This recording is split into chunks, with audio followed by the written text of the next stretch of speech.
So when you post a video on Instagram tests the video initially with your followers. So you'll notice like the first X amount of followers, it'll be like 95% of the viewers are your following, and then 5% are the non-following.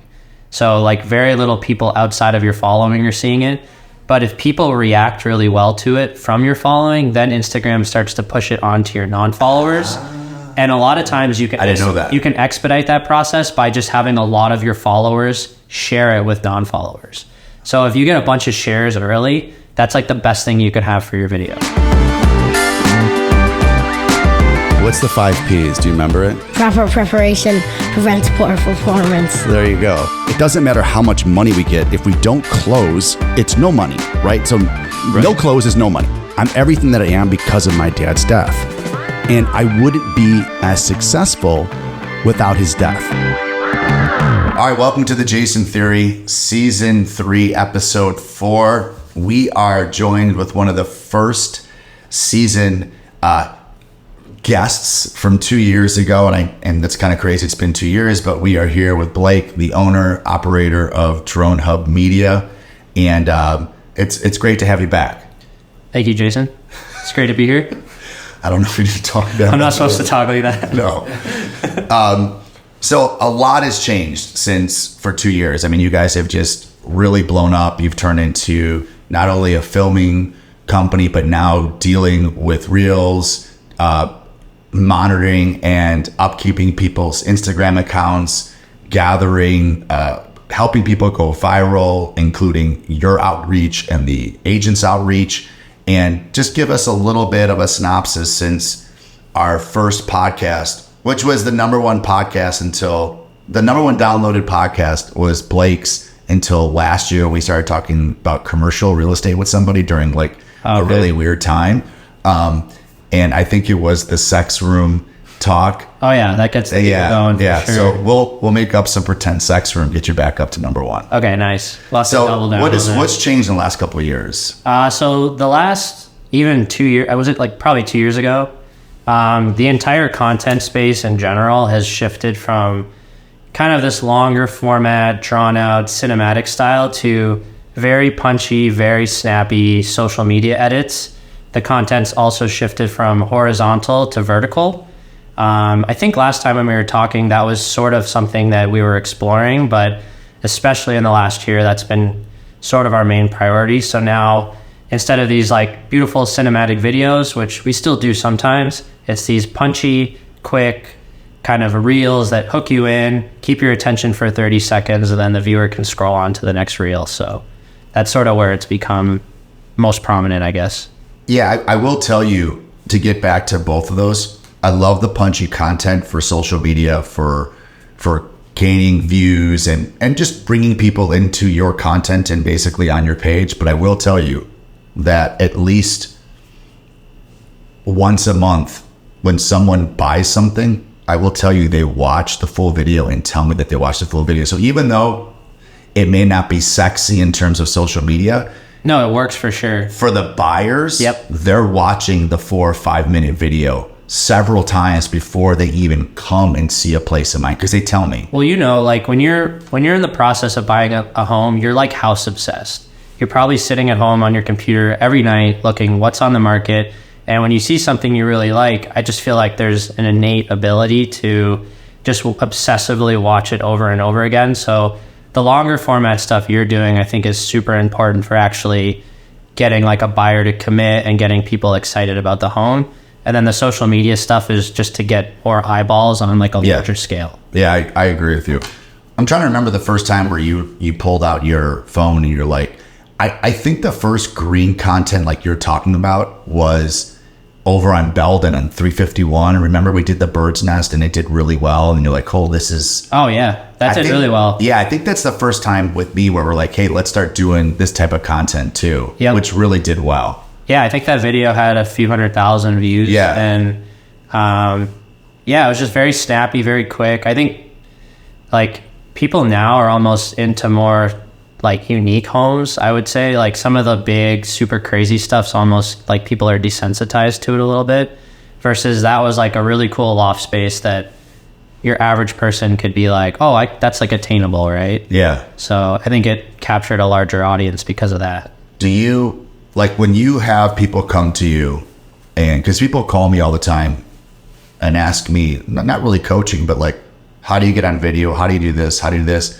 When people call you up and they're like, I've never done this, how do you walk them through the process in terms of like, hey, this is what we're going to do. This is what you need to do. Yep. And these are things that like, how do you get somebody out of that shell? If someone's looking to call you up and say, okay, I'm ready to add video content to what I'm doing. Well, you almost like, while you're filming a new client, you're also coaching them. You're getting them to pronounce things a certain way. You're getting them to like be overly energized and almost act more excited than they might actually be. And more energy. Yeah, exactly. I'm always like literally like do that again, but more energy. So you're coaching them over time. Like people get better, just like anything. Like you're obviously a natural now. You do tons of video content. It's second nature to you. But for a new person, I mean, it can be a little scary.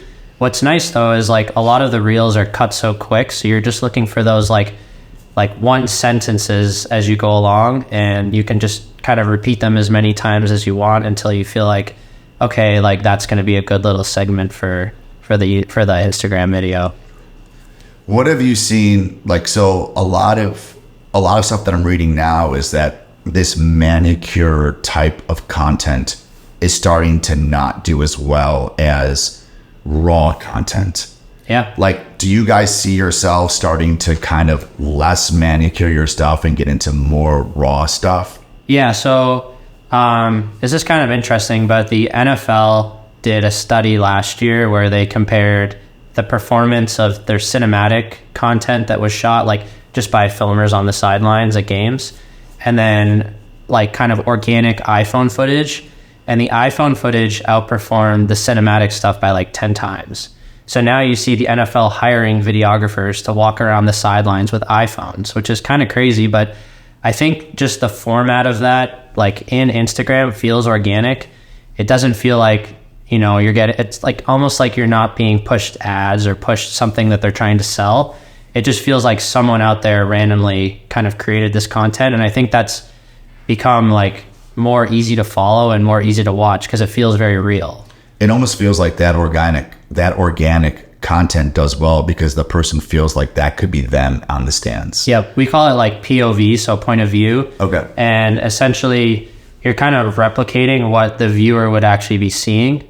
And so like even with some of our real estate content now, we're like literally handheld iPhone walking through a home in the point of view of the person who's filming it. And then you almost feel like it's you that's kind of walking through the space. Yeah. It's not even as smooth. It's like a little bit choppy or edited. You're almost intentionally like removing the smoothness and the professionalism of like really good cinematography from the content. So it's really weird how that's like switching. It was interesting. There was like kind of what you're talking about. There was a couple half-court shots this weekend that ended big games for grammar school kids, and one of my friends was there and videoed it, like on the stands, and seeing the reaction of the people from an iPhone or whatever phone he had. Yep. And watching the game from like his eyes was so much more dramatic for me than if it was an ESPN camera that was up just filming. Oh, like, yeah. You felt like you're in the crowd. You're in the crowd. Yeah. And a lot of DJs now are using just like, they'll have something where you can upload your footage that you took of the show, like just anyone that went to see a DJ, to like a website, and then they're just using all those clips on their social media instead of like the really well shot cinematic like version of the concert. Yeah. So it's just, I think it's just, that's just in general how everything's gone, but it really works. It works really well within the real estate space as well.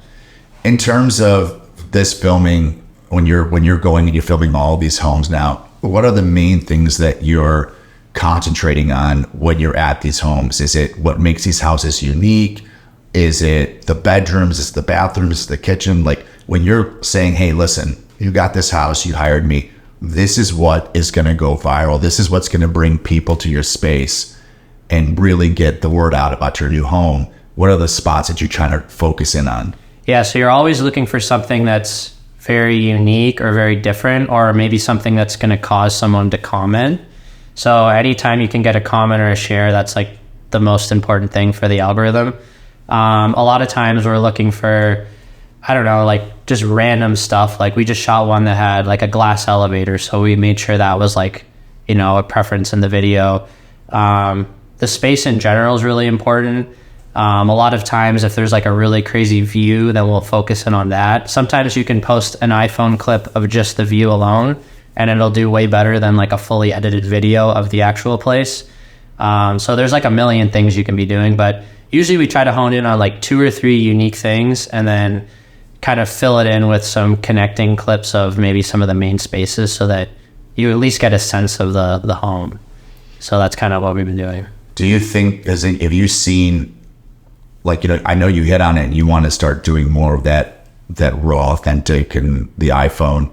Do you see, like, when you guys do post or you guys do collab, are you primarily collabing on stuff that's from the phone that's a little bit more raw than the older videos that you would do? Well, for one, everything that we've posted on our social media in the last year and a half has only been shot on an iPhone. Okay. So iPhone with drone. Okay. So we haven't shot like anything that's shot on our high-end cameras. Like that doesn't make it to our Instagram ever. Usually that's better formatted for YouTube or some other things like that.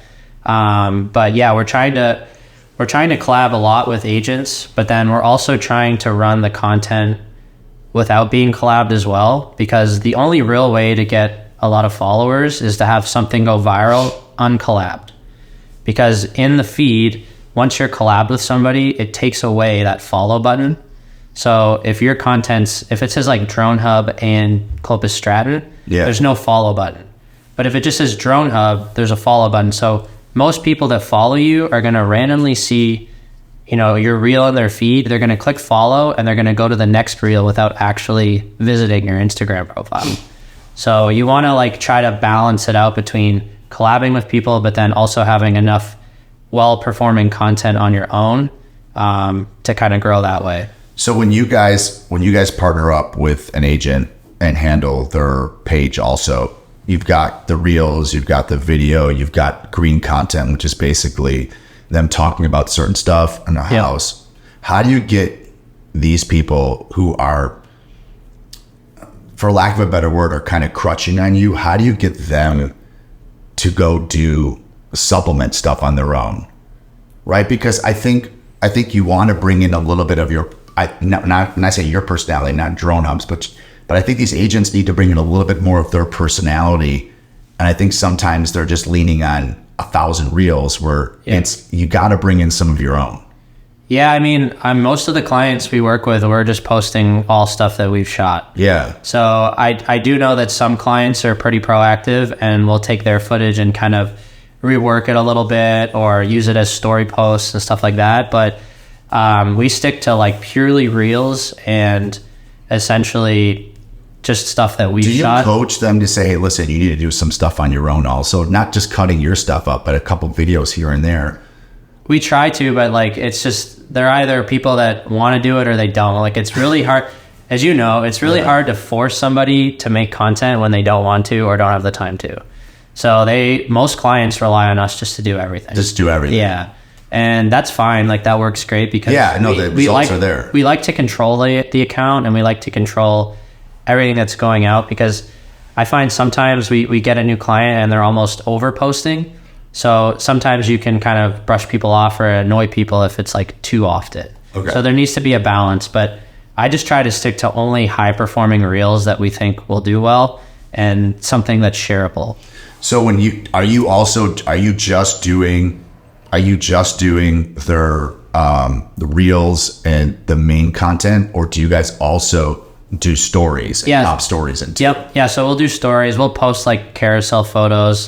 Sometimes they'll be like, here's a list of open houses for the weekend. So we'll make sure that we project all of that as well. But we try to handle everything, but then also try to keep it very like sharp on what we're posting. So, yeah. So you keep like some less is more most of the time. Yeah. And you're basically keeping a storyboard where everything makes sense. It's like, okay, this is this, and this, and this. Yeah. Cause if you get like one reel that can pop off and get like 500K or 1 million, like it'll give you so much more than posting like, 100 times and getting like 2,000 views. Have you noticed if something goes viral for a client that's never gone viral?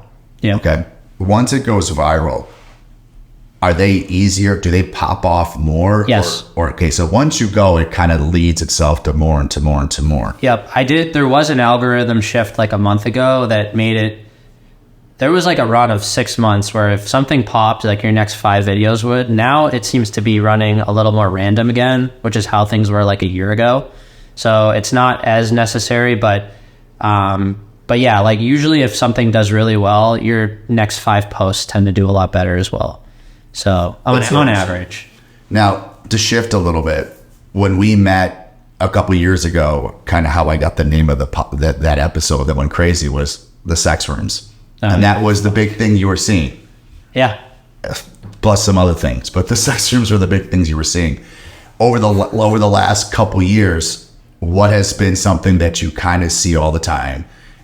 We kind of talked about it, like what I've seen a lot from you is, which I think is really cool, is when cars are pulling directly into houses. Now you got that New York City that went viral, and you said someone in LA saw it and bought it off of your social media, not yours, but the agents. Yeah. So go into that. So that was on a $10 million townhouse in the West Village, and Chump change for the West Village.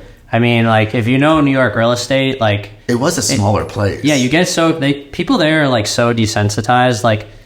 Like 10 million there is just like a normal like single family townhome. That's like nothing, like not big, like 3 bedrooms maybe. But this one, so it was a special place. It had a garage on the street level, and then the garage entry area was zoned for commercial or residential, so you could have both. So like it worked out if you wanted to set up like a home office or something, or you could park up to like 5 cars in this thing. So our idea with the agent was to get a supercar, and well, it's like an average supercar, but and pull it into the garage, and kind of like, I think the contrast of like this old brick historic townhome and then like a really new car would just kind of catch people's attention on social media. And it did. I mean, every time we post that video, it gets like 5+ million views. It's so cool. And what ended up happening was someone saw that on TikTok and actually flew to New York like 2 days later and ended up buying the place for like $9.8 million. So there's been a lot of occasions lately where stuff's gone super viral and a buyer has just come out of the woodwork because of it, which wasn't happening before.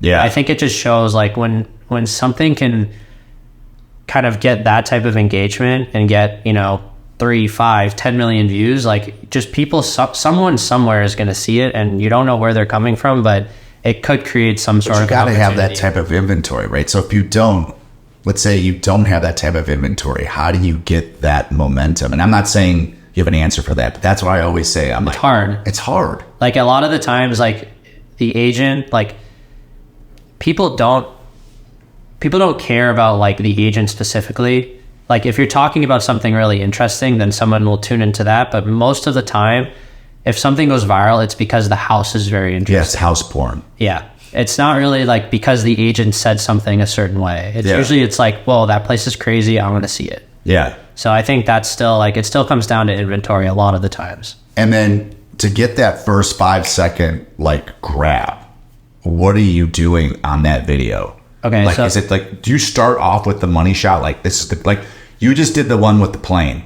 Yeah. I watched the whole thing because it was badass. Well, that started POV in an airplane. Yeah. So he started like, your voiceover. So basically like you're in a plane, and then within 2 seconds, we're flying this plane up to the house. What you said, in your voiceover, and I was like, oh, I gotta watch this. Exactly. So people are that tunes you in for another like 8 to 15 seconds, where you're like, well, I want to at least see the plane get to the house. Yeah. And once you get to the house, you get a glimpse of the house, and so then you're like, okay, well, I want to see what the inside looks like now. Yeah. So you're just kind of like building these little like kind of trigger points along in the video. So you're kind of getting that hook to get you to like second 15, and then 15 gets you second 30. So we'll have an average watch time of like maybe 25 seconds, which is like a lot. Yeah, like 5 million people will see a reel, and if your average watch time is 25 seconds, like that's a lot of people tuning in.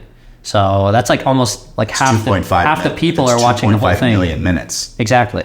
And the stats are actually showing that now, like the hours of time people are. Oh yeah, I always look at it. So it's pretty interesting, but. And I always kind of look at like when my drop off is, right? And I'm like, okay, this is the drop. I'm like, okay. Yeah, what happened in that? Yeah, this got me 12 seconds. This got me 6 seconds. This got me 2. Okay, whatever I did there, that sucked. Don't do it again. Sometimes you're better to end the video short, just cut it, than to like keep it lingering with some filler stuff at the end that isn't that interesting. Just cut it. So sometimes you just cut the fat right out. And is TikTok and Instagram more interested in the amount of time, or, and you may not know this, the amount of time that you're on it, or the percentage of watch time of the video? Because they're two different things. Yeah, so watch time is big, replay is big. It'll give you like a replay number. Okay. And then shares are really big, because what happens is, so when you post a video on Instagram tests the video initially with your followers. So you'll notice like the first X amount of followers, it'll be like 95% of the viewers are your following, and then 5% are the non-following. So like very little people outside of your following are seeing it. But if people react really well to it from your following, then Instagram starts to push it onto your non-followers. And a lot of times you can I didn't know that. You can expedite that process by just having a lot of your followers share it with non-followers. So if you get a bunch of shares early, that's like the best thing you could have for your video. That's interesting. YouTube Shorts. Yeah. Are you into them? Yeah, for sure. I love it. I don't post them enough though. That's where we're getting our biggest growth. Yeah. For me personally, I love all this, and obviously your content we can put on YouTube. But for me, and it just may be me, whenever I really like something, I go to YouTube. Yeah. I just think it's a better platform for like, I may see something on Instagram that I want to buy. Yep. I buy off Instagram, like, well, that's what's there for. You're one of those guys? You buy all T-shirts, the Instagram stuff? Best dad. And but I won't buy anything until I go to the YouTube, and then I go check it out on YouTube. Like a review of it? Yeah. Okay. And then I'll watch on YouTube what it's about, and then I'm like, okay, but our YouTube Shorts, that's our biggest growth right now is in YouTube. So I think YouTube and TikTok. I think TikTok's hard. TikTok's hard, but like stuff randomly goes viral on TikTok. But I think with YouTube Shorts, there's like I think Instagram and TikTok are a bit oversaturated. There's a lot of people posting there, but I think there's like a lot of room on YouTube Shorts still.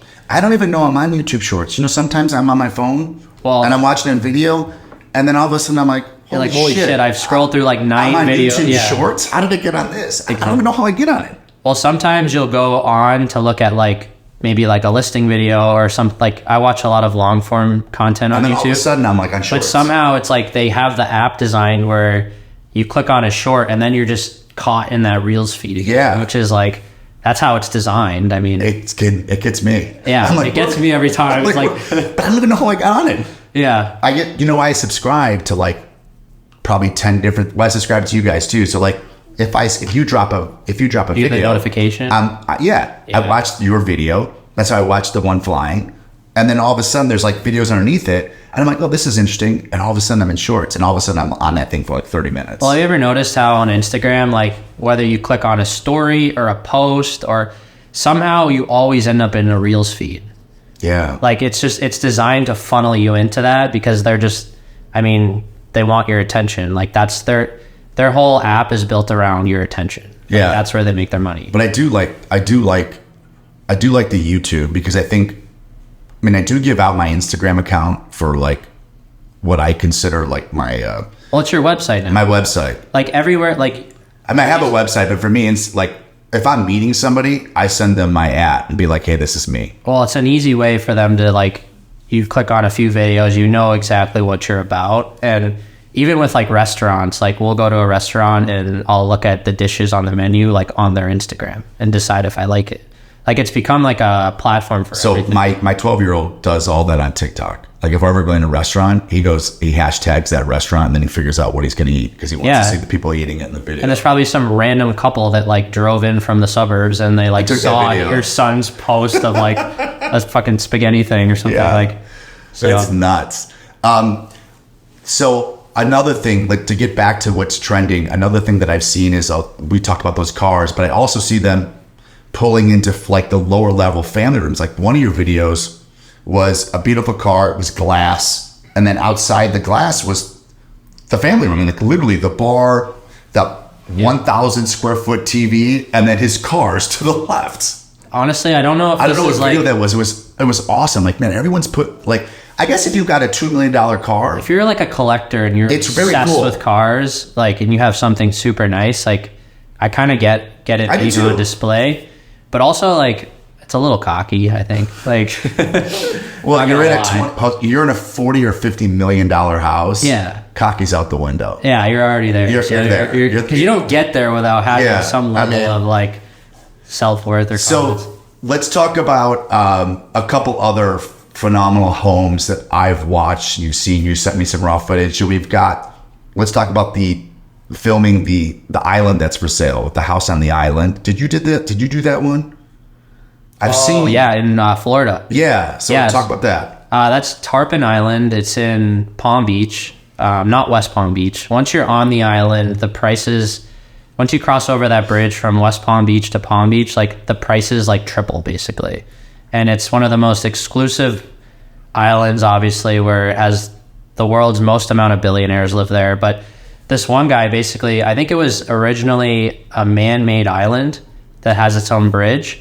And a developer actually just bought it and then redid the entire estate. And so it's on the Gulf side, but it's basically like 360 degrees of water around. And I think it's priced at $218 million. What do people do about the hurricanes and the weather and stuff? I know now they don't give a shit, or how do you get insurance for that? I don't know.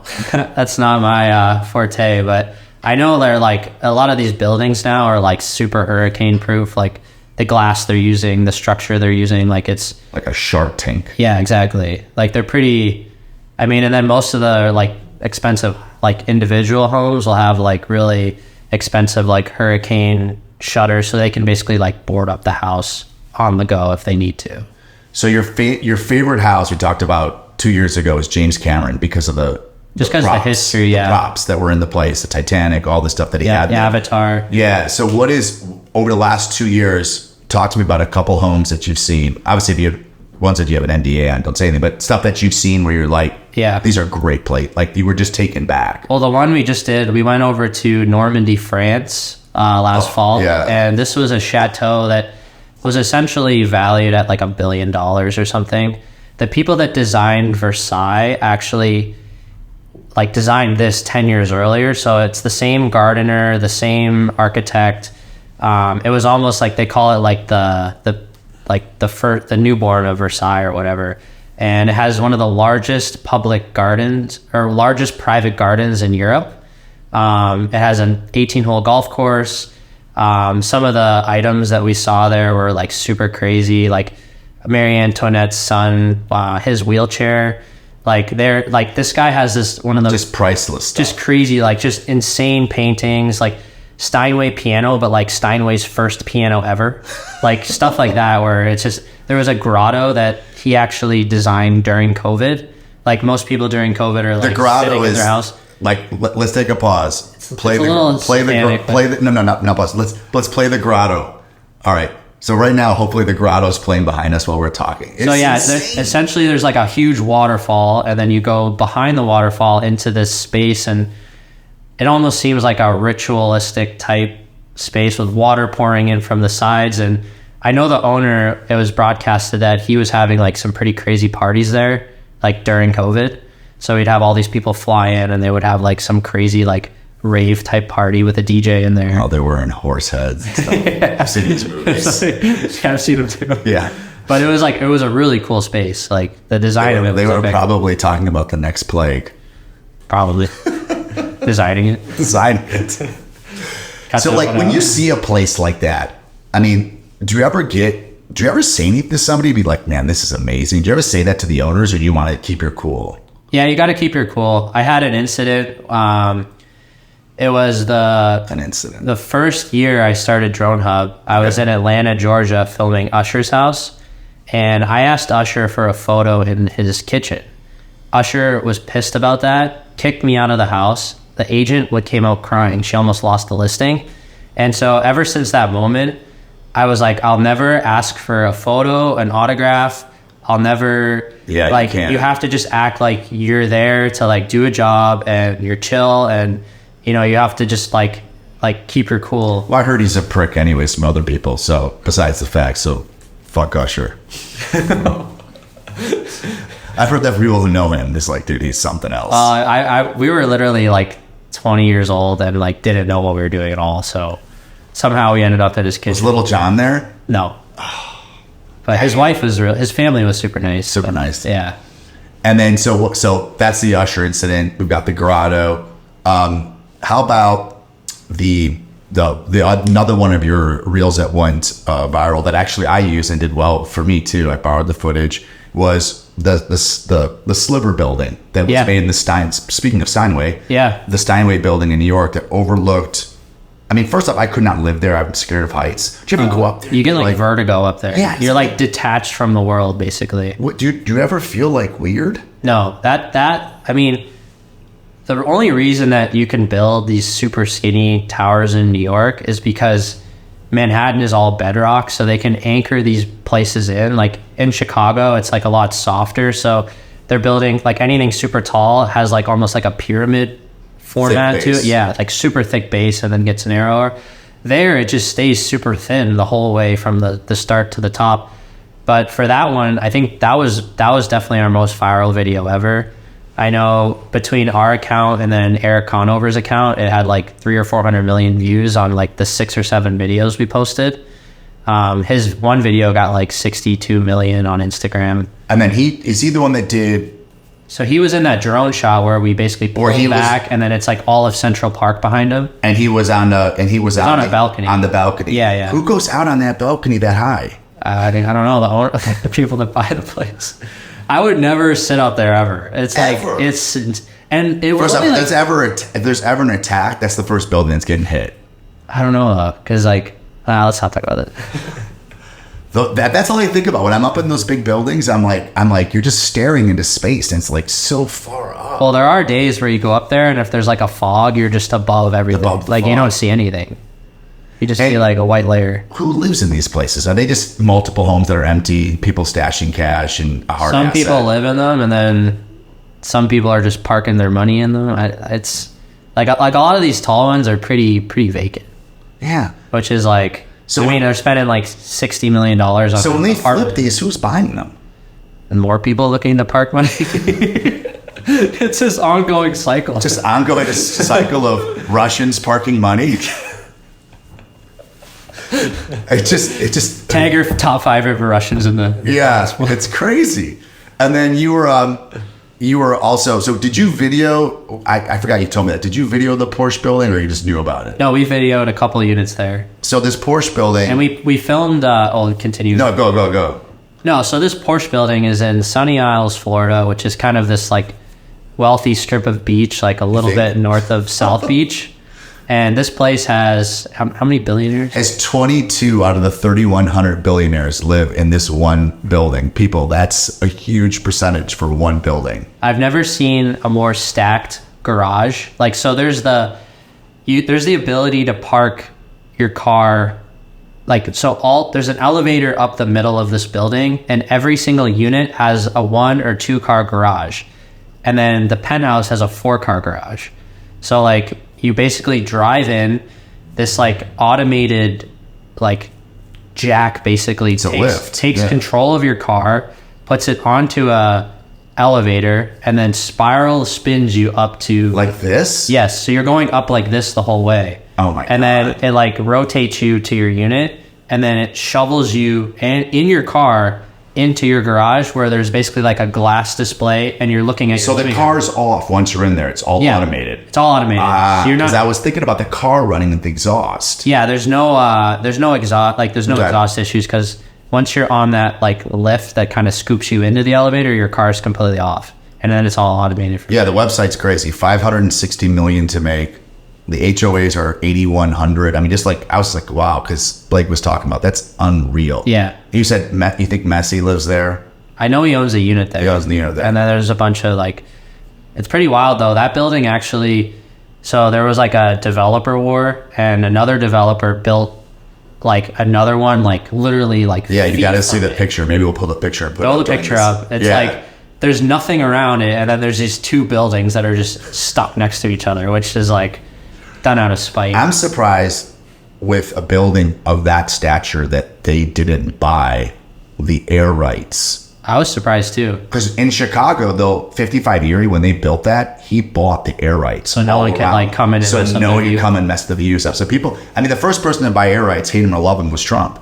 Yeah. First person who put a number to air rights was Trump, and that's how he figured out, hey, no one will block the views. So that's smart. He put a dollar to it.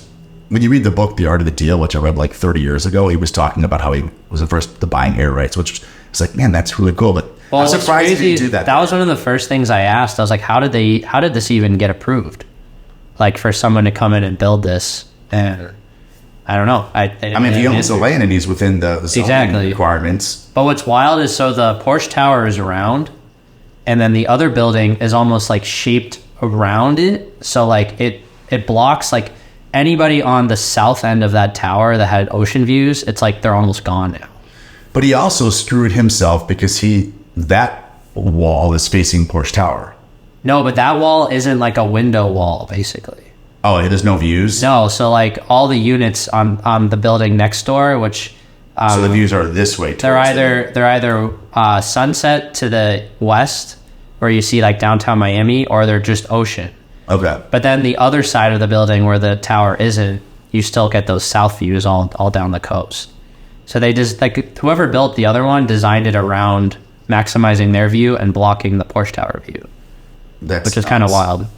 Nuts. Where do you see things heading? Obviously, we've gone from long format to short format. I have heard that raw long format is the next trend. Yeah, this is why like I'm losing my hair, because I get stressed that I'm like, what's next, right? Because like we're doing all this content and it's starting to feel a little similar, and it's tough, right? Like, yeah, like, so where do you evolve? It's a copycat league, like in anything, right? So like you do one thing, all of a sudden everyone's like, oh, I like that, let's do that. And all of a sudden it's like, oh, it's burnt out. Okay, what's next? So you got to be on the next thing. I think you're right. Like I'm seeing, like even TikTok now is offering, like you can post like a 10-minute video on TikTok. Yeah, I mean, they want long format. They want to go there for a while. My best videos have been me on the streets at Bucktown or around and talking about whatever it be, our idiot mayor or other stuff. Major idiot mayor. and talking about just like things, and that's performed the best. Just subjects that people want to hear about. Yeah. Like whatever, like I did one on turrets. I did one on construction, or I did one on the mayor, or I did one on taxes, and that stuff seems to be performing the best in terms of, but it's long format and it's because it's raw. It's authentic. It's authentic. It's semi-random. Yeah. Come across that in your feed, and it's also interesting, right? Yeah. So like, I don't know. I feel like sometimes you tune into things that you never knew anything about, and like 30 or 45 seconds in the video, you're like, what the hell? I just watched a video about like turrets. Right? Like I catch myself all the time just being like zoning into content on something I would never like choose to watch, but I just happen to be watching. You're like, oh, I find it interesting. Yeah. This is interesting. Yeah, that's something I read like a couple of weeks ago, and it's like long formats. But it's long format that's not manicured. Yeah. I think the manicured short stuff still is what drives that viral stuff, but the long format unmanicured is kind of what they were talking about that they want to start pushing. The thing that I've been just getting away from completely is like, it's still like a lot of people are posting this type of stuff, but like those real estate videos that are just super aggressive with transitions, the speed ramps are so quick and fast. It's like, I don't know. I just find that stuff very, like, it's hard to watch. It's not easy on the eyes. You're kind of like, you're not getting a sense of anything. Like people are essentially making like a hype video for a listing, you know, and just doing like all this like crazy over the top editing. Like I feel like that's something a lot of people are doing because they think it looks cool, but it just doesn't perform well. I think the stuff that we've done that's done the best is staying within staying within a bathroom or staying outside or staying with one aspect of that house and diving a little bit deeper into it and showing the uniqueness of that space versus popping everywhere. Exactly. I mean, if someone's very interested in the house, they can then go to, like, we have the link to the long format on YouTube. Yeah. If you're interested, go here and you can watch 5 minutes of it. Well, what's nice with you guys is you actually set it up where you have the short content, but then you're funneling people to the longer form stuff. And that's kind of, if you're going to build a business, that's probably the best way to do it. Yeah, I want everybody to go to our YouTube page. Yeah. And that's kind of like, because then you have everything set up, right? Like tours, podcasts. But those are going to be the serious people, right? Like your average person in your Reels feed isn't going to do that. But if someone like genuinely likes the house, then that's where they'll probably. But that's what I want. Yeah. I want those people to go to there and then really push that. But it's and getting viral on YouTube it's only happened to us once. That's tough. Yeah, we had it a few times, and like some of them are complete clickbait. Like we had one where we shot a house in Miami, and then Kendall Jenner stayed there, and so instead of like for the thumbnail, we just posted the picture of Kendall in the pool. Oh yeah. And like stuff like that, where just like that was a cool space. Yeah, I got, but it was a good space. Yeah, and you want to see like, well, let's see where she stays. Yeah, where the heck's she staying? Yeah, right. So I think that's the only and then all the comments are like clickbait, like where's Kendall? Like it was like all negative because of that, but it got a lot of views. So we could make up celebrities that people wouldn't even know. This celebrity Blake stayed at this place, come take a look. People are like, who's this dude? Who is this dude? Where is he staying? If you say celebrity, I'm gonna try that and see if that works. Another trend that's working pretty well is basically, so let's say you have a listing of like a penthouse at the Hancock Tower. Okay. Right? So you post it as a carousel. So the first photo, you make it look like a news headline. So you say like, this is what it's like to live at the penthouse of the Hancock Tower. Okay. And then the next image over is actually like a video. And then the next one is the continuation of the video. And then the next one. So what happens in Instagram is like, you scroll, you see it that first time. Once you're done scrolling through not on your Reels feed, but just on your post feed, then Instagram will cycle it back through, starting with the second image. So people are catching it again, but as a different thing. So you might catch some people that see that, scroll over and watch the video, but then you'll catch a lot of people on the second time through once they've exhausted everyone they follow. Instagram starts funneling it back through on image 2 and then even image 3 and 4. So sometimes one post can catch 3 or 4 times in someone's post feed. And so that's been like another like way to get, I guess, attention outside of. I like that. So like a news headline, so it looks like it's actual news. Yeah, like it's got some bold text and image, then several price maybe. So you could do videos on gallery. I didn't know that. Yeah, you can. But it doesn't play full vertical. It just plays like 4x5. Like a normal post. Like a normal post. Yeah. Huh. You should try that. I am. Today. Yeah, it's a good. I like that one. That's a really good. That's definitely something. I'm not going to post that on the podcast because I want people to hear it. Yeah. I'm sure. Hey. You want people to hear this. So what else? So you're engaged. I am engaged. How's that? It's great.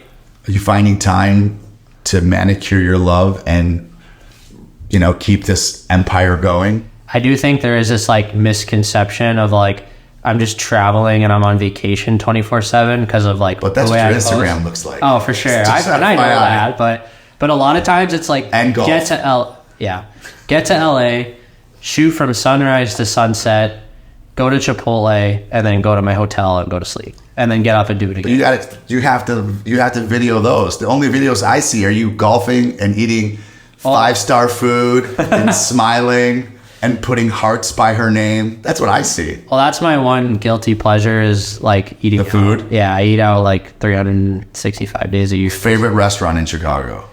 Well, my neighborhood, hometown, like walk to dinner spot is Lux Bar. Okay. Just because it's real casual. I know everyone there, so I can always like get a good seat. You know, that was my favorite bar growing up. Really? It wasn't Lux Bar. It was called Cronies, and it was Okay. by far, if the walls could talk at Lux Oh, Bar. I'm sure it's probably I mean, probably some stories there. oh God, they had the Lux Bar, before it was Lux Bar, Cronies had an $8 liter Long Island iced tea. Oh, fuck.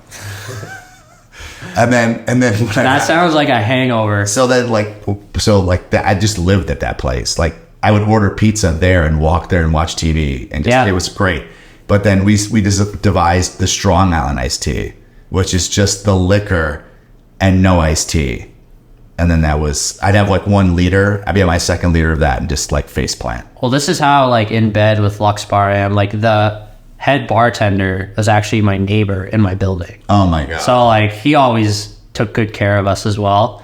So Lux Bar is your favorite restaurant via convenience. Yep. Okay, so what's your favorite restaurant? Like, So- if you're like, I'm gonna go somewhere and have my last meal before I move. Sophia loves this one, but Giant. Okay. Been there? Yeah. If you get you can sit at a little bar, which is basically like in the kitchen almost. Like a chef's table. A chef's table, but it's more like, it's not fancy really. It's like just like a gritty bar in the back of the restaurant. We always sit there. And they literally like pop the food from the kitchen right onto your plate. So it just looks amazing. I really like Lula Cafe. I find I work my way out to Logan a lot for good restaurants. Logan is a great restaurant. Because they have like more of a little charming vibe. Versus like downtown, you get more of that big like chain feel. I think Logan, like, because the rents are so much lower, you have like newer chefs and newer food, people that can kind of like get their thing going. Yeah, for sure. And I think I don't know, there's like it just has that neighborhood feel to it. Another one I like is Gemini Okay. in Lincoln Park. I have And not it's been there. really good. I think it's got like the best burger in Chicago. And we always just strong go in there to statement. set the bar. Gemini. I know it's a strong statement, Okay. So convenience, Lux, favorite food, Giant, and best burger is but Gemini. Yeah. Okay. They're opening a Gemini at One Chicago, but I just don't see how that's going to happen. Really? Yeah. But I feel like it's not going to have that, because Gemini in Lincoln Park has that neighborhood, like. But if the burger's good, the burger's good. True. So, you're going out for a drink. What's your favorite place to have a drink in Chicago? Probably Lux Bar, but Okay. just like a really good old fashioned. Okay. Trying to think of where else I would go. You've traveled a ton of times. Favorite place, favorite city to get food. Other words, like, never disappoints. Miami, New York, Chicago, Oh, New York, LA. New York for New sure. York. Yeah, there's like just Italian food. I mean, there's so many restaurants there, and like, I mean, it's one of those places you could go and just like walk into a spot and end up having an amazing meal without being overly planned. Your favorite borough in New York? I mean, I like, as far as like just walkability, probably like West Village, or like West Village is nice. Nolita, kind of that whole pocket, Okay. is really nice. A city you haven't filmed at yet that you want to go and film. It could be anywhere in the world. Well, I'd really like to go to Italy. Okay. And we have that on the horizon. We're supposed to go to Rome and film People's houses? a house in Rome, kind of the same client that brought us to Normandy. Ooh. And this is a crazy house. I don't know if I could say this, but basically it'd be like a $600 million home in Rome. Wow. And there's like a crazy piece of art in it that's owned by the Italian government, and there's like a bunch of stuff. So there's a lot of hoops to jump through to make this happen. So when you're talking about that house in Rome and the house in Normandy, right? These you're talking about almost priceless homes. Yeah, and they're like, it's part of history. How do they get those? You have your video, which is fantastic. Go to Drone Hub and look at the video, the place in France. It's mind blowing. But are they using your videos as kind of their main push? Because you don't really put that on the MLS. Like, hey, come check this house out. Yeah, that one is like, I mean, part of it is the brokerage looking to get attention, right? So they're going to film it. They're going to create content around, maybe that won't actually help them find a buyer for that, but It establishes them. Yeah, if someone's going to spend like 500 million on a place, there's only a few people in the world that are buying that, and so their network is probably a very direct thing, right? But they're using those homes as like a way to get exposure, a way to get news articles about viral content. So I feel like that's where they're using our content for that for sure. And this may be a question you can't answer, but do they have like listing agreements with these people? Are they exclusive sellers of that? Like, is it an exclusive Sotheby's or exclusive seller of these homes? Or is it like, hey, if you can find us a buyer, go at it? I know in Europe, there's, I think a lot of times the listing is like open listing. Open, okay. Which they do that in the Hamptons as well. Basically, in the Hamptons, it's open? The Hamptons, like any agent can basically go and like put their name on a house. Certain parts of the Hamptons. Other ones they're signing, there's exclusive deals, but are the open ones the really expensive ones, or no? They're usually the more mid-tier ones. Mid-tier. Okay. The really crazy ones are usually under some sort of agreement with like one firm. I would think, because the guys from New York because then you lose your incentive to like push the product, right? Well, I mean, the amount of money you're spending too. I mean, yeah, you're spending tens of thousands of dollars on the space. Like the marketing, like the publicity, all that stuff. Bringing people probably in a helicopter. Well, can the Hamptons have helicopters anymore? Yeah. Isn't there a big thing about that? There's certain parts. I think there's places you can land them. Okay. I know like Uber has like Uber Heli, which basically you can, on the Uber app, you can take a heli from like Manhattan to the Hamptons. I remember the Hamptons were getting pissed off about the amount of helicopters that were coming to the Hamptons. Yeah. And they were trying to do something about it. Well, Hamptons is like, they try to keep this like, I know a lot of their laws are set up where they're trying to keep this like small town, like kind of charming feel, but the reality is it's just like billionaires are flooding there and building mega mansions. And so what are you going to stop some guy that's, paying a lot of money and a lot of taxes there from bringing his helicopter out on the weekend? Like, I think they have a hard time with that. Yeah, it's just interesting. Maybe they're getting rid of the charters and saying if you own your own. I gotta look it up again. I remember they were fighting that stuff. So, favorite place that you haven't filmed yet will be this house in Rome. Yeah. You love New York, best food. I mean, or just Italy in general. Chicago maybe. Okay. Chicago's up there for sure. No, but New York's got great food. Yeah, I would like Chicago. I would put against anywhere, but. And then anything else that you want to talk about in terms of that's on the top of your mind? I hit you with the crossfire. We talked about where things are going. I mean, I think this is super interesting. I think the main thing that people need to realize that are listening to this pod, especially because your first one did so well too, I think people are very interested in content, is just the first step in making content is just taking the first step to do it. Leap, yeah. Yeah, you got to leap into it and just understand that no one likes their voice. No one likes how they look on camera. No. That's why they have glam squads for people that are on, all these shows. Even that, I mean, like, the shows are different, but, like, for content, I mean, obviously you want to present yourself well, but you don't need to be a robot. You don't need to be, like, overly buttoned up. If anything, it's better to have the content be just how you would say it to, like, a friend rather than going off of, like, a script. But those are the clients that you want. Yeah. I always say to people, like, well, why don't you do this or this or this? I'm like, well, that's not me. Yeah. I said, if I don't do me, when they meet me, they're going to hate me. Yeah. Well, just like a realtor headshot that they've had for the last 20 years. Oh, that's the best. And you see them, you're like, what the heck? What, dude? This is 30 years ago? The other thing I'll say is, like, consistency is the most important thing. So all of our clients that are doing really well, it usually takes 3 to 6 months of, like, consistent posting to really start breaking through. I mean, sometimes it can be faster if you have a property that will go really viral quick, right? But I think on average, like it's usually like we tell our clients, you got to be patient, because a lot of people will post a video and they'll be like, oh, I didn't get that. Like, why is that person's content getting more engagement? It's like, well, they've been posting 4 reels a week for the last 6 months. And so they've just built up a following, built up momentum, and just their account overall is like it's in a much different state than someone who's just starting out. Do you see and this is probably something you talked about 30 minutes ago, but do you see 4 to 5 reels or 3 reels being the most effective amount of posts? 3 to 5 depending on the quality. I think too much, you start to like saturate yourself, and then also you just annoy people sometimes, right? When do you like, oh, this person's posting if you've got like if you're managing someone's account and you're doing 4 reels or 3 reels a week, that's 150 to 170 videos. Yep. At what point are you like, okay, we have to redo this content again? Well, You're like 5 or 6 months. This did really well. Let's roll it out. Like, cause you rolled out that New York video 7 or 8 times. Yeah. Like if something does really well, I always say run it again. And a lot of times if something doesn't do well, run it again as well. Because we've had videos that we've posted once, went crazy viral, posted again, same thing. I have a couple of videos where I almost post them like once a month, and every time I post it works. But then I've had stuff that I've posted once and didn't do well at all, and then I posted the same video with like different text and different audio Just like a month later, and it just pops off.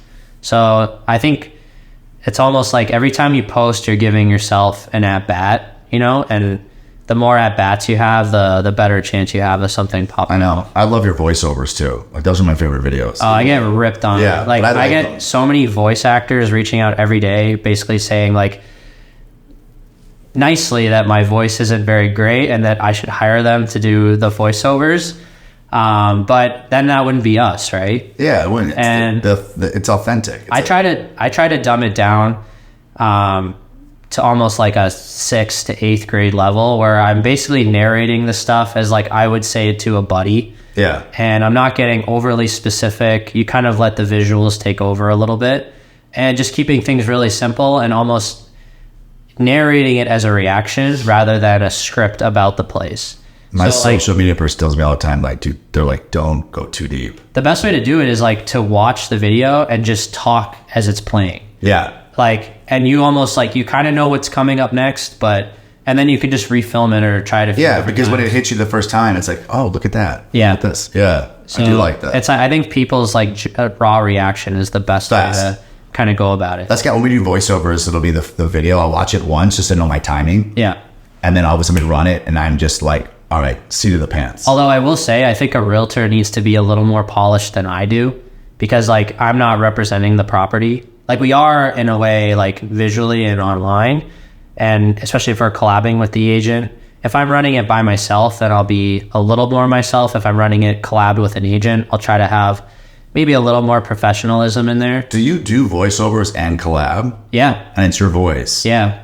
Sometimes the agent wouldn't do the voiceover. It throws people off a bit, but like at the end of the day, like the agent's benefiting so much from a viral video that's coming out of our hands that it's better than anything that we could probably do with them, if that makes sense. It does make sense. I just thought that they'd want their voice. Well, we still post their voice on their own content.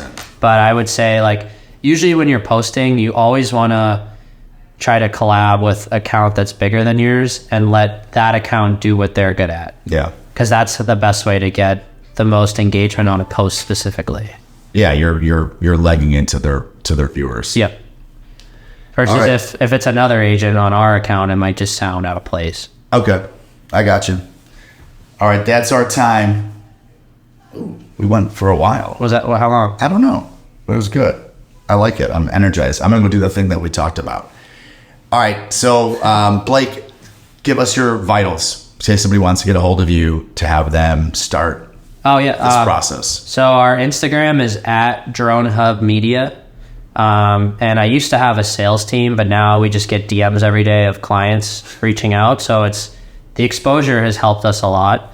But if you just DM us, or you can email Blake at dronehubmedia.com or Tyler at dronehubmedia.com, and we can get you scheduled in. We can consult, we can plan. We do everything from managing the social media accounts to creating the content.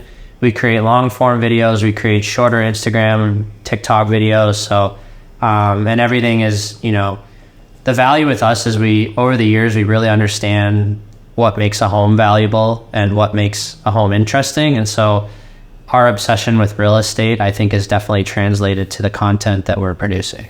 Yeah. And I would tell you, if you want to know how, we didn't get into it this time, but the first hour ends how Blake got started. And it's a really interesting podcast. There was the #1 for a while, and it's really interesting how he started off with basically nothing and a car and a camera and went down, and it's a great story. So definitely check that out. It's in the first seasons. It'll have sex rooms and video on the on the episode title. Oh, God. Yeah. All right. Thanks so much. That's a wrap for this episode, season 3, episode 4. And we'll see you guys in a couple weeks. Thanks so much.